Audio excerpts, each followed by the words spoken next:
ಸರ್ಕಾರದ ಮಹತ್ವಾಕಾಂಕ್ಷೆಯ ಯೋಜನೆ ಗೃಹಲಕ್ಷ್ಮಿ ಯೋಜನೆ 1 ವರ್ಷ ಪೂರೈಸಿದ ಕಾರಣ ಸಚಿವೆ ಲಕ್ಷ್ಮಿ ಹೆಬ್ಬಾಳ್ಕರ್ ಅವರಿಂದ ಗೃಹಲಕ್ಷ್ಮಿ ಯೋಜನೆಯಡಿಯಲ್ಲಿ ಮಹಿಳೆಯರು ಪಡೆದುಕೊಂಡ ಹಣದಿಂದ ಏನು ಮಾಡಿದ್ದೀರಿ ಎಂದು ರೀಲ್ಸ್ ಮಾಡಿ ವಿಡಿಯೋ ಅಪ್ಲೋಡ್ ಮಾಡಿ ಯಾರು ರೀಲ್ಸ್ಗೆ ವ್ಯೂವರ್ಸ್ ಹೆಚ್ಚಾಗುತ್ತೆ ಅವರಿಗೆ ಬಹುಮಾನವನ್ನು ಘೋಷಿಸಿದ್ದಾರೆ.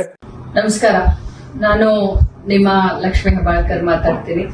ಇವತ್ತಿಗೆ ಕರ್ನಾಟಕ ರಾಜ್ಯ ಸರ್ಕಾರದ ಮಹತ್ವಾಕಾಂಕ್ಷೆಯ ಯೋಜನೆಯಾದಂತ ಗೃಹಲಕ್ಷ್ಮಿಯನ್ನ ಜಾರಿಗೆ ತಂದು 1 ವರ್ಷ ಆಯಿತು.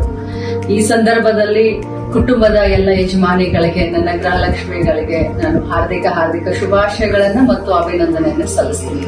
ಇಲ್ಲಿಯವರೆಗೆ ಗೃಹಲಕ್ಷ್ಮಿಯು ತಮ್ಮ ಜೀವನದಲ್ಲಿ ಏನೆಲ್ಲ ಬದಲಾವಣೆಯನ್ನ ಈ 1 ವರ್ಷದಲ್ಲಿ ತಂದಿದೆ, ಈ ಬದಲಾವಣೆಯನ್ನ ಬನ್ನಿ ನಮ್ಮೊಂದಿಗೆ ಹಂಚಿಕೊಳ್ಳಿ. ರೀಲ್ಸ್ ಮಾಡೋದ್ರ ಮುಖಾಂತರ ಯೂಟ್ಯೂಬ್ ನಲ್ಲಿ ಹಂಚಿಕೊಳ್ಳಿ. ಯಾರು ಜಾಸ್ತಿ ರೀಲ್ಸ್ ಓಡುತ್ತೆ, ವ್ಯೂಸ್ ಸಿಕ್ಕುತ್ತೋ ಅಂತ ಕುಟುಂಬಕ್ಕೆ, ಅಂತ ಯಜಮಾನಿಗೆ, ಅಂತ ಗೃಹಲಕ್ಷ್ಮಿಗೆ ನಿಮ್ಮ ಲಕ್ಷ್ಮಿ ಹೆಬ್ಬಾಳ್ಕರ್ ಕಡೆಯಿಂದ ಒಂದು ಬಹುಮಾನ 1 ತಿಂಗಳು ಅಂದ್ರೆ ಸೆಪ್ಟೆಂಬರ್ 30ನೇ ತಾರೀಕಿನವರೆಗೂ ನಿಮ್ಮ ರೀಲ್ಸ್ ಗಳನ್ನ ಯೂಟ್ಯೂಬ್ ಗಳಲ್ಲಿ, ಫೇಸ್ಬುಕ್ ನಲ್ಲಿ ಅಥವಾ ಇನ್ಸ್ಟಾಗ್ರಾಮ್ ನಲ್ಲಿ ಹಂಚ್ಕೊಳ್ಳಿ.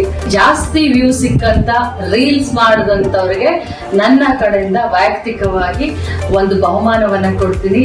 ಹರಿಯಪ್ ಮೊದಲ 50 ಜನರ ದಾರಿಯನ್ನ ನಾನು ಕಾಯ್ತಾ ಇರ್ತೀನಿ. ಖಂಡಿತವಾಗ್ಲೂ ತಾವೆಲ್ಲರೂ ಈ ಒಂದು ರೀಲ್ಸ್ ಮಾಡೋದ್ರ ಮುಖಾಂತರ ಈ ಒಂದು ಗೃಹಲಕ್ಷ್ಮಿ ಯೋಜನೆಯಿಂದ ತಮ್ಮ ಜೀವನದಲ್ಲಿ ಆದಂತ ಬದಲಾವಣೆಯನ್ನ ನಮ್ಮೆಲ್ಲ ಕರ್ನಾಟಕ ರಾಜ್ಯದ ಜನರ ಜೊತೆ ಹಂಚಿಕೊಳ್ಳಿ. ತಮ್ಮೆಲ್ಲರಿಗೂ ಶುಭಾಶಯಗಳು. ನಮಸ್ಕಾರ, ಎಲ್ಲರಿಗೂ ಒಳ್ಳೆಯದಾಗಲಿ. ಶಶಿಧರ್ ಕೋಕಟ್ನೂರ್, ರಾಜ್ಯ 32 ಕನ್ನಡ ನ್ಯೂಸ್, ಚಿಕ್ಕೋಡಿ.